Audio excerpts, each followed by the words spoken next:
What's going on, everyone? We're all still anxiously awaiting for the Lakers to sign another center. Two names that are heavily linked to the Lakers is Bismack Biyombo and Christian Wood. The Lakers are waiting to see what happens with Wood. There's countless reports saying that, hey, Christian Wood doesn't get anything more than a vet minimum contract offer, then he is going to sign with the Lakers. Teams like Chicago have essentially taken themselves out of the conversation, so the well is really drying up.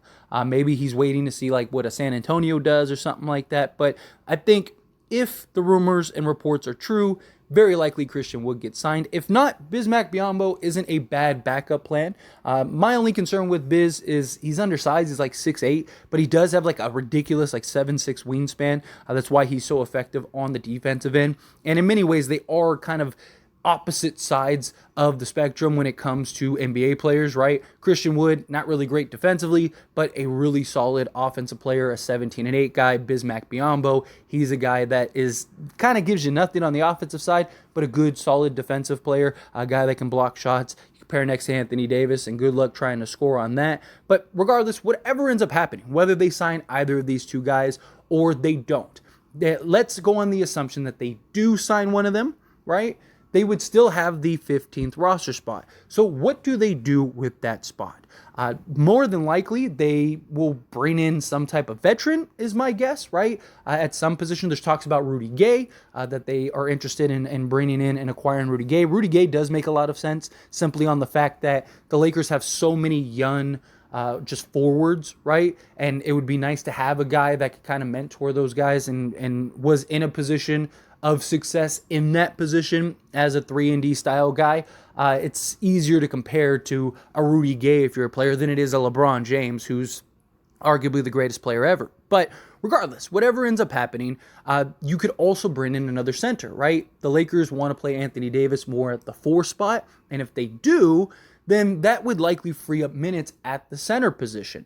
And one of the names is Dwight Howard, right? Many Laker fans want Dwight Howard to return. Dwight Howard wants to return. He's made that clear. He even like had an interview and he compared it to, your ex-girlfriend that you want to make it work with, right? It's like no matter what, no matter how toxic it's been, no matter how bad it's been, for whatever reason, you guys are meant to be together or whatever he said. I'm paraphrasing here, but Dwight Howard really wants to be a Laker. Problem is last time he was a Laker, didn't really go so well. He had concerns and questions about his character in the locker room. He was fighting with Anthony Davis on the bench.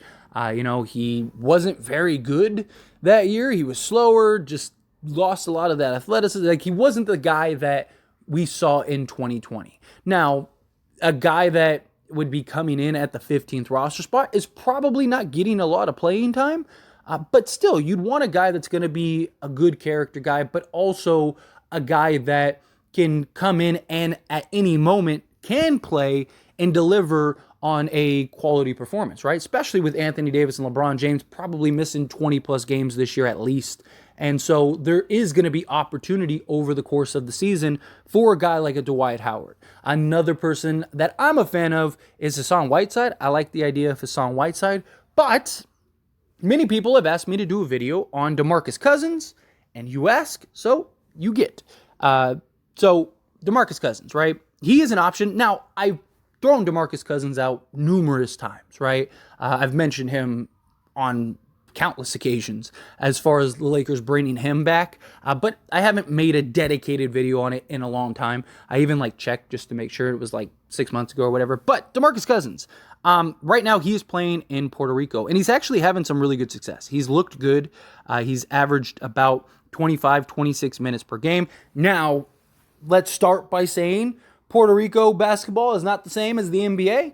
The type of just conditioning and wear and tear on your body and stuff that you get in the NBA is not comparable to Puerto Rico. The talent level, all of that, right? DeMarcus Cousins is averaging 21 a game in Puerto Rico, and that's 6th in the league, right? I mean, we had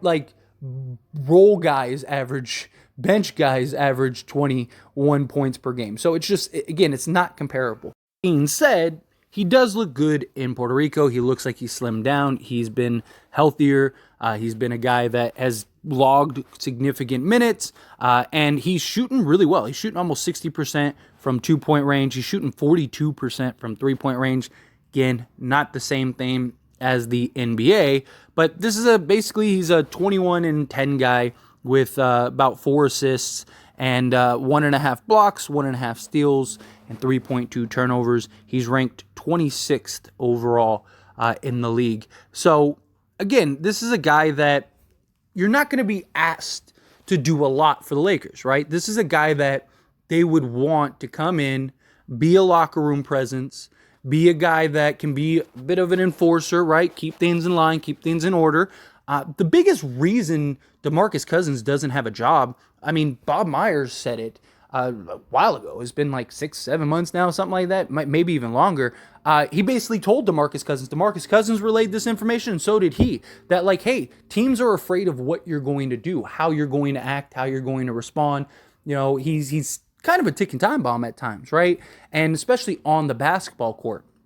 But if he can kind of rally that in and be more focused and be a real key contributor for the Lakers, I have no problems bringing him in.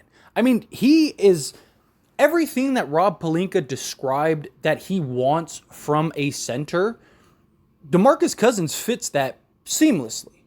A guy that can be an enforcer down low, that can bang, that can spread the floor, shoot the ball, right? He wants more versatility, right? He wants to get back to the 2020 roster with multiple bigs and the ability to play AD at the 4. That doesn't mean he's never going to play the 5. He probably closes at the 5, but to not have to have him play solely the 5, 40-plus minutes a game, that's why they want to bring big guys in.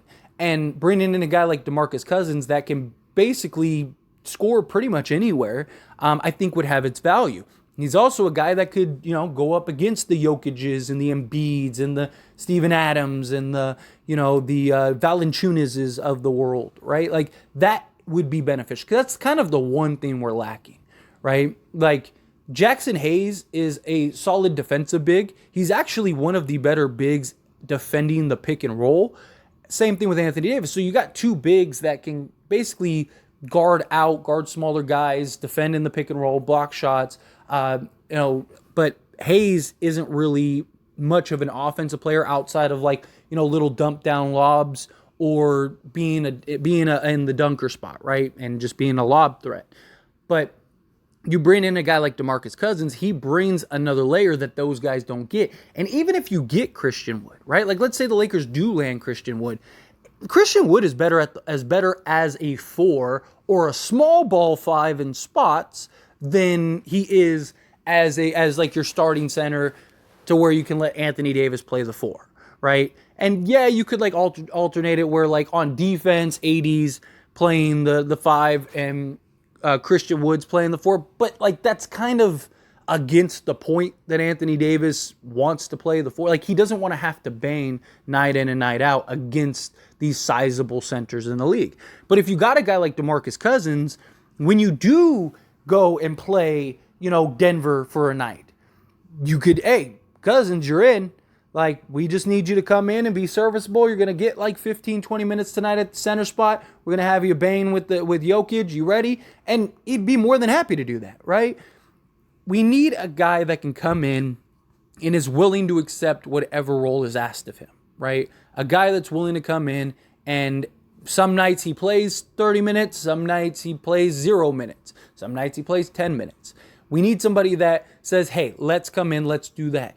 Also, if you're bringing DeMarcus Cousins in, you're probably bringing him in on a non-guaranteed deal, right? So what that also does is that basically gives you an added contract or salary in a potential trade, but it also gives you a guy that you can waive if you need to, if, say, somebody on the buyout market ends up becoming available that makes sense for the Lakers, right? So it puts the Lakers in a position for flexibility as well with DeMarcus Cousins. I like the idea of DeMarcus Cousins. I've always said that. I actually like him more than Dwight Howard because I think he gives you more versatility. The biggest things are, how is his performance on the basketball court? But there's all of the same issues that DeMarcus Cousins has. So does Dwight Howard, but DeMarcus Cousins gives you more versatility, and he's younger. The biggest concern with DeMarcus Cousins, outside of the obvious, is just injuries, right? Can he stay healthy and can he stay on the basketball court, right? Because there were stretches where if he played more than like 10 minutes, like he had to take like a week off, right? Like that was a big, that's why Denver didn't keep him. He was very good in Denver. That year that he played with Denver, he was fantastic. People were surprised that they didn't re-sign him. And that was the last team he was with. He averaged 14 minutes a game. He played 31 games, started 2 of those games. And in that time, he was basically a 9-5 guy and 13 minutes of play, which was great. He also gave you, 1.5 assists, which DeMarcus Cousins, that's always been an underrated value of his game, his ability to pass.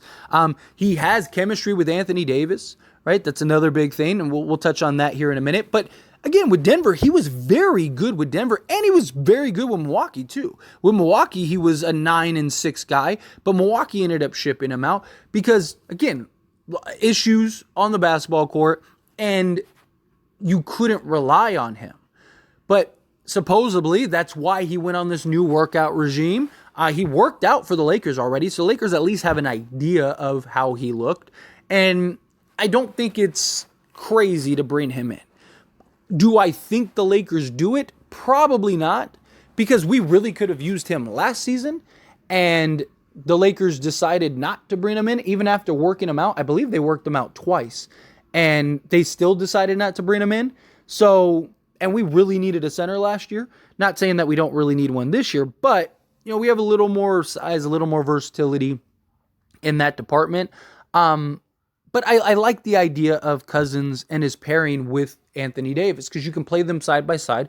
They have chemistry together. They've played together on several occasions now. And he kind of can be that enforcer on the court, right? Now, we don't need a guy that's getting, 2 technicals a game and just being crazy out there. But if, again, it goes into, is he willing to buy in and accept the role? If he is, and he can be a positive influence, then I think you bring him in. But you got to keep in mind, we got a lot of young guys, right? In 2020, we had a lot of vet guys. So you get away with Dwight Howard and his antics or DeMarcus Cousins and his antics because you had guys like Rajon Rondo, Danny Green, Jared Dudley, right? You had all these guys that were old enough to know, all right, they're not going to be influenced or swayed by that. Right? But you do have young, impressionable guys that may end up. So I like the idea. I wouldn't hate it if the Lakers signed DeMarcus Cousins. Let's do it. If not, I'd love to hear thoughts and opinions. However you feel, let me know down in the comment section below. What do you think? Think that they should sign Cousins? Do you think that they shouldn't? Love to hear it. Let me know.